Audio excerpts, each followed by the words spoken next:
5 horas, 1 minuto em Salvador. Boa tarde para você que sintoniza a Rádio Band News FM. Eu sou Patrícia Tossa, de volta aqui nesse nosso momento na Frequência Baiana, trazendo para você os principais destaques do dia desta quinta-feira. Ao meu lado, Felipe Costa, Renato Cordeiro, de volta. Boa tarde. Muito boa tarde. Agora 27 graus aqui na capital baiana. Assim, eu estou tão cansado.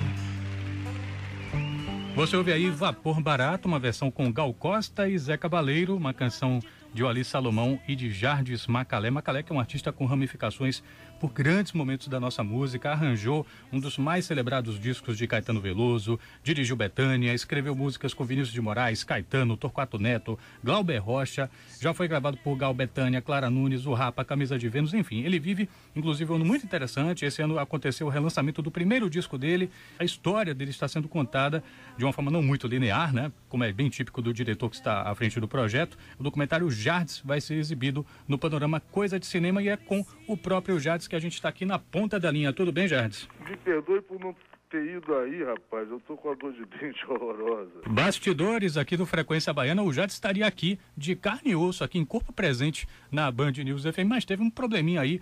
O Jardes, a gente queria começar perguntando para você um pouco sobre esse lado referendado por tantos nomes da música. O que explica que suas músicas tenham intérpretes tão variados que vão de Gal Costa e Maria Bethânia até Marcelo Nova? O que explica isso?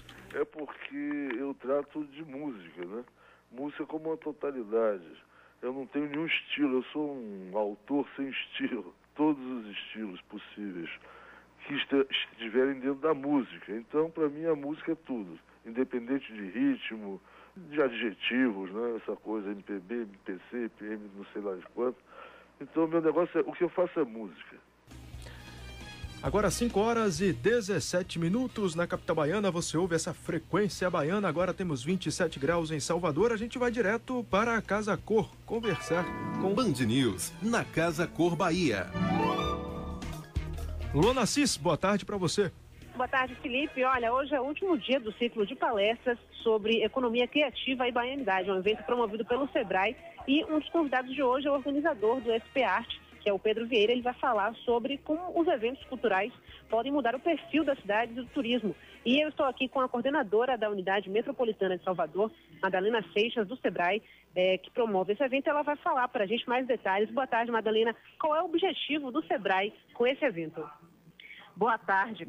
O nosso objetivo do Sebrae é de sensibilizar com esse painel de cultura aqui dentro da Casa Cor, os empresários, a sociedade de forma geral, para pensar a economia criativa, além dos produtos tradicionalmente culturais, como a música, o teatro, dança, né? Sabemos que a economia criativa é todo o produto, serviço intensivo em capital intelectual. Nessa economia, o elemento criação é que faz a diferença, é que dá o valor agregado ao produto, ao serviço.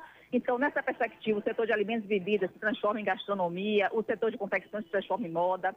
Então, mostrar essa possibilidade de transformação e de geração de negócios é o nosso objetivo, a nossa intenção com esse painel cultural aqui. Esses 3 exemplos que estamos trazendo hoje são eventos que transformaram essa cidade sede através da cultura e da arte, né?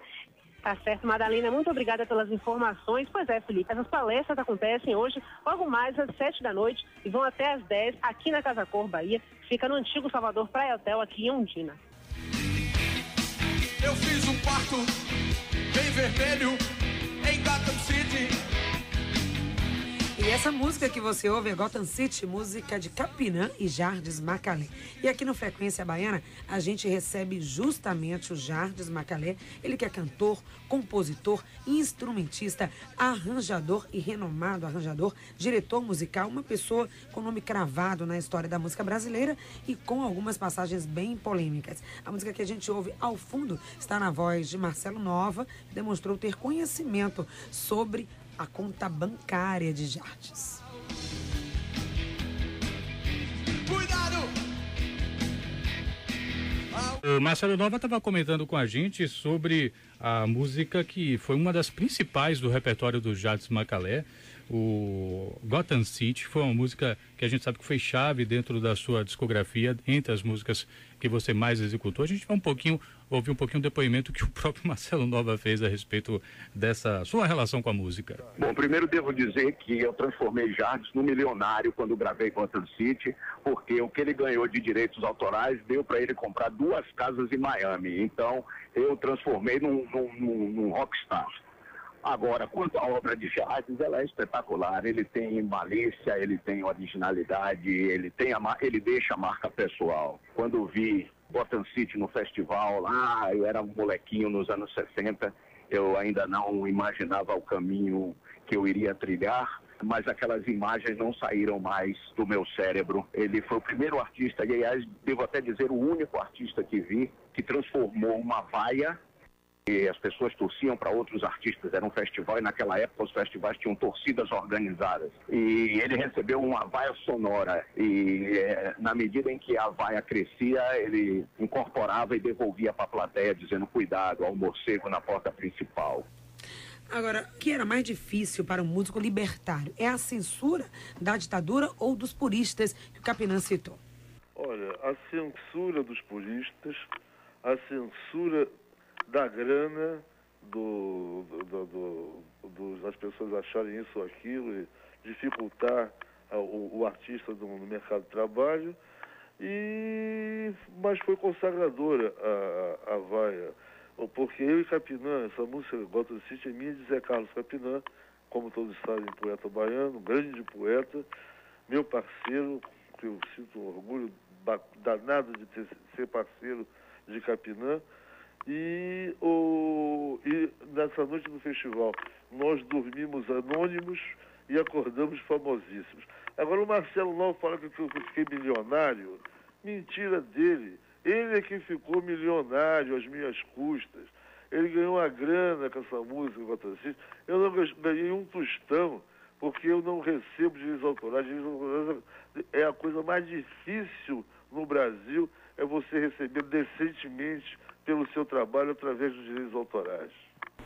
Agora, a gente sabe também, Jardes, que você esteve à frente de um trabalho que foi censurado, o Banquete dos Mendigos. O que é que havia de tão censurável nesse trabalho? O termo censurável era a Carta dos Direitos Humanos. Era a carta assinada também pelo Brasil através de Oswaldo Aranha, se não me engano, e a Carta dos Direitos Humanos trata naturalmente dos direitos do humano e dos humanos com direitos. Foi o 25º aniversário da Declaração dos Direitos Humanos, que foi o dia desse aniversário, foi 10 de dezembro de 1973. Claro que todos nós quase fomos presos, eu principalmente, eu acabei sendo preso finalmente em 1976, no Projeto Pixinguinha, quando fiz uma dupla com Moreira da Silva, o meu grande mestre. Jardes, você estava comentando que não ganhou. A gente já estava pensando se você podia pagar cerveja hoje, para o que parece não é o caso. Mas você estava falando que não ganhou com direitos autorais. Durante um bom tempo teve aquela história sobre você ser maldito porque você não entrava nos ditames da indústria fonográfica. A impressão que a gente tem hoje é um pouco de que todo mundo seguiu, um pouco de que hoje todo mundo é meio maldito, né? Que todo mundo tem uma relação, a falta de uma relação com a gravadora parece ser atônica, parece que aqueles que eram exceção ou que queriam ser exceção hoje querem ser uma regra completamente nova, que é a regra da independência, talvez até de uma certa maldição como a que você teve, de não se adequar, não se rotular e etc. É a visão que você teria hoje, assim, desse momento que a música está vivendo, do qual você faz parte ainda, diga-se de passagem? Eu estou na minha segunda juventude, vou fazer 70 anos o ano que vem. Então eu começo a minha segunda juventude. Agora eu já sei da onda que se ergueu no mar, quer dizer, agora eu já sei do processo, que é, os que tentam criar dentro de uma coisa de invenção, pensar sobre a música, criar uma coisa. Está aí João Gilberto de vocês, baiano, maravilhoso, que inventou uma outra grande história na música brasileira, e na época era dificílimo que o aceitassem com a voz, o timbre que tem, o violão inovador, totalmente, altamente moderno e contemporâneo. Quer dizer, Isso tudo, e que luta para permanecer, e permanecer criando, permanecer inventando, somando a música brasileira num todo. A música brasileira é a melhor música do mundo. Não estou falando como brasileiro, não. Eu estou falando uma realidade que os estrangeiros dizem isso quando chegam no Brasil ou quando ouvem música brasileira fora do Brasil. Então, naquela época, as pessoas taxavam de maldito e tal. Eu, com os meus amigos malditos, Melodia, Tom Zé, Luiz Melodia, Tom Zé, Sérgio Sampaio, tantos. Eu incluo também João Gilberto, Vila Lobos, não é? Eu incluo também várias outras pessoas que inovam na música brasileira, pensam a música brasileira, cada um no seu caminho. Agora, ficar no xan, tan, tan, tan, oi, a vida inteira, não dá, porra, realmente não dá. Agora eu faço o seguinte, para vocês aí, se vocês forem hoje à noite no Cine Glauber, às 20 horas, vocês verão um filme muito bom, inovador, do Eric Rocha, no caso que é o diretor, filho do Glauber e tal, e que aí eu pago a cerveja para vocês. Opa! Já pensou? 5 horas, 34. Sacou como eu sou generoso? Além de convidar, vocês vão e ainda pago a cerveja para vocês. Eu entro com churrasquinho. Um daqueles convites se recusam. Como é forte o gosto da farinha do desprezo. Só vou comer agora da farinha do desejo. Aqui no Frequência Baiana a gente recebe Jardes Macalé, cantor, compositor, instrumentista, arranjador, diretor musical. Essa música Farinha do Desprezo é composta em parceria com Capinã. E a gente resolveu, viu, Jardes, chamar o Capinã para conversa. Capinã disse que fez com Jardes canções muito importantes, mas citou uma em especial, Gotham City. Gotham City foi gravada pela Camisa de Vênus, depois de ter concorrido ao Festival Internacional. Tem também o título muito importante para nós dois, que é de ter sido a música mais vaiada no Festival Internacional da Canção. Gotham City é uma metáfora sobre a sociedade brasileira na época em que a ditadura estava em plena força. E nós brincávamos muito com os radicais do samba, né? E nós fizemos música de várias maneiras, de vários jeitos. E os cânones, e os canonistas ficavam muito aborrecidos com esse comportamento mais livre, apesar de sermos devotos do samba. Jardes, como é que foi essa relação com outros nomes da MPB? Como é que foi compor, por exemplo, com Vinícius de Moraes? O Vinícius, na realidade, ele me chamou a atenção para um poema de um dos livros dele, né?